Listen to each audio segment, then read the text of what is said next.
Bueno, Laura, algo parecido a lo que ocurre con el título de antiestreptolicina me parece que ocurre con el factor reumatoideo.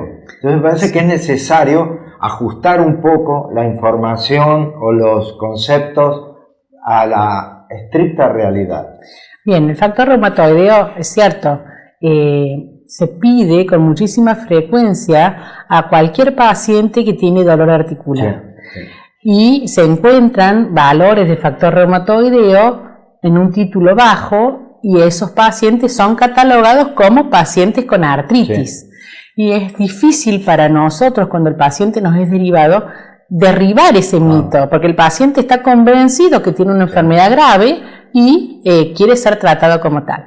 En realidad el factor reumatoideo es un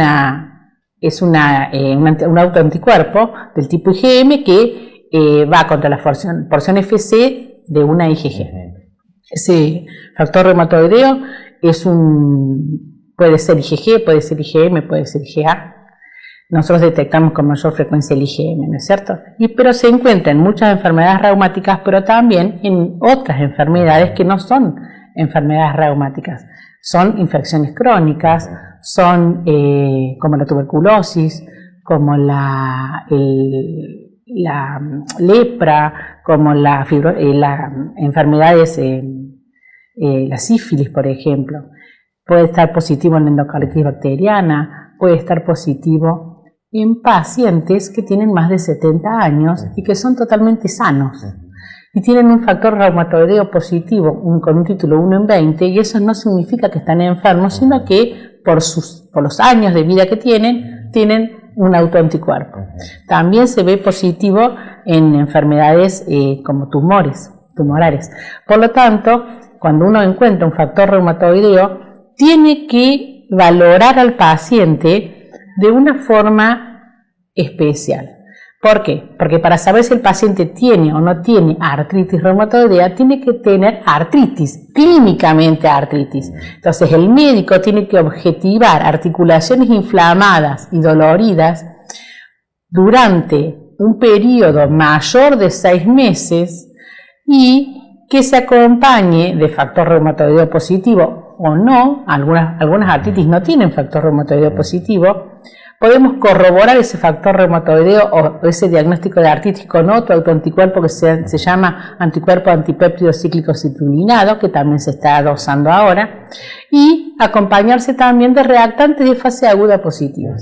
Entonces, en un paciente con factor reumatoideo positivo, no importa mucho el título, pero que tenga artritis, entonces nosotros podemos catalogarlo como un paciente reumático.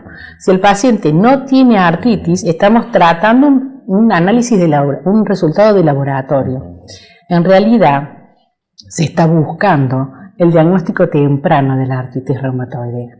Por lo tanto, en un paciente que no sea paciente anciano, ni que tenga, o sea, que no tenga 85 años, ni que tenga una enfermedad enfermedad infecciosa o que no tenga un tumor, que tenemos un factor reumatoideo positivo. Si tiene antecedentes familiares de artritis, aunque no tenga artritis, debemos controlarlo y evitarle los factores del riesgo, porque ese paciente puede desencadenar en algún momento la enfermedad.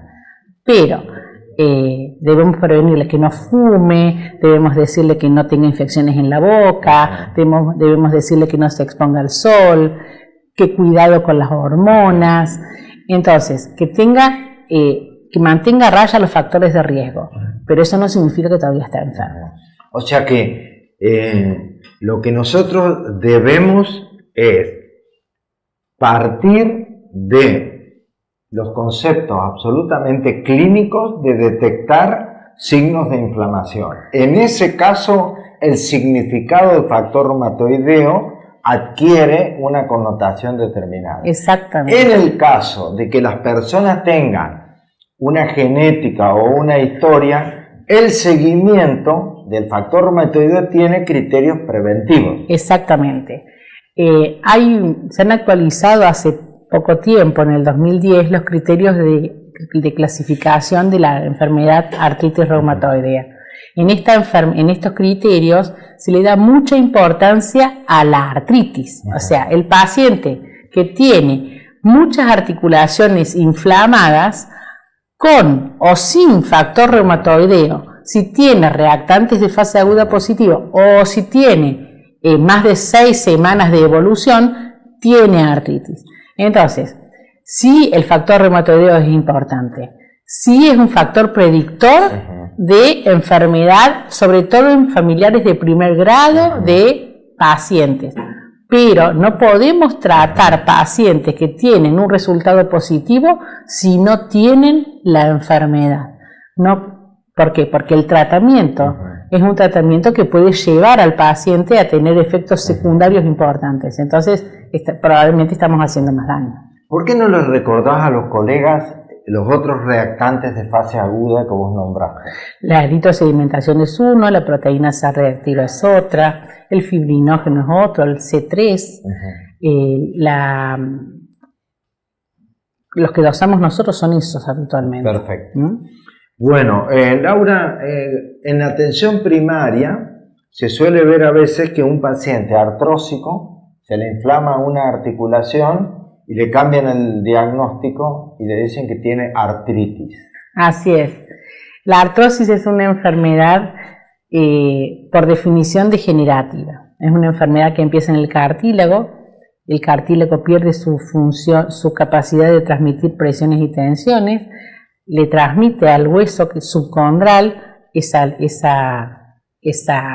patología, digamos, y el hueso subcondral reacciona formando más hueso. Entonces aparece esa eburnización, ese hueso más blanco en la radiografía y aparecen los osteofitos. Pero sí, la artrosis se puede inflamar. ¿Por qué? Porque eso desencadena una movilización de citoquinas que provocan inflamación en la sinovial.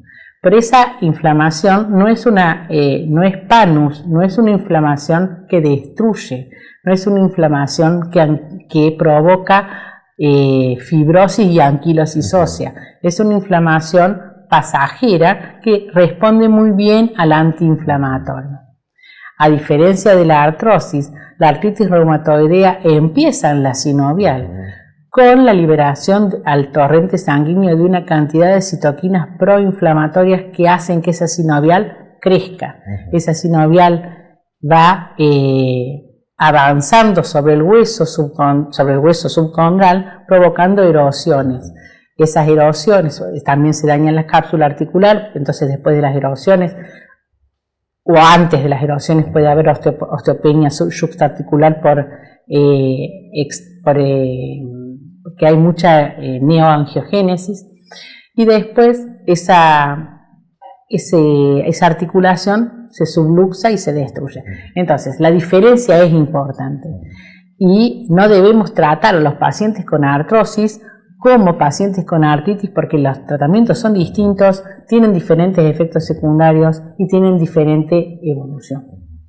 Los médicos en general esperan a la artrosis a determinadas edades, pero hay algunos pacientes que en edades mucho más tempranas ya tienen artrosis. ¿Cuál sería un poco la explicación o la manera de reconocerlo? La explicación en general en la artrosis es la herencia. La artrosis es dominante en la mujer y recesiva en el hombre. Entonces, y estamos sometidos en esta época a trabajo como más temprano. Entonces, aquella persona que es secretaria y que está todo el día mirando una computadora en una determinada posición, suele hacer espondilosis o artrosis cervical tempranamente. Aquella persona que ordeña, aunque ahora hay pocas ordeñadoras a manos, pero los que hacen trabajos manuales, los pianistas, las personas que se dedican a las artesanías tienen rápidamente artrosis de manos. ¿Y el mouse? Y el mouse genera tendinitis y risartrosis con mucha frecuencia.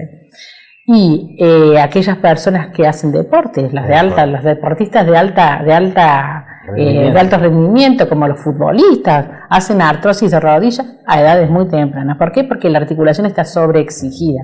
O sea, no es una enfermedad de la gente grande, es una enfermedad de la articulación sobreexigida. De la articulación sobreexigida. A veces no sobreexigida por el esfuerzo, sino sobreexigida por el mal uso, porque si uno pisa mal, toda su vida pisó mal, durante 18, 19 años pisó mal, puede tener artrosis de tobillo. Y lo que las maestras recomendaban en la época que yo iba a la escuela primaria, de las posiciones, en el sentarse, todo eso, ¿tiene su racionalidad? Sí, tiene su racionalidad porque la mala postura puede hacer que la persona tenga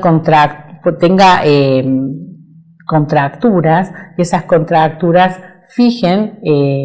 provoquen mala articulación, y esa mala articulación hace que la artrosis empiece más temprano. Uno de los ejemplos frecuentes en esa época era las chicas en la adolescencia, el cambio de posición para esconder el desarrollo de la glándula mamaria. Exactamente, provocan una cifosis dorsal importante con los hombros tirados hacia adelante, porque por vergüenza. Sí. En vez de, bueno, ahora la situación ha cambiado. Ahora van a estar más protegidas porque la reeducación masculina va a llevar a una postura mucho más lógica. Así es, tal cual. Bueno, colegas, vamos a hacer una pausa. La doctora ha sido absolutamente clara en el planteo, los conceptos son muy importantes, así que los invitamos a algunas reflexiones y enseguida continuamos.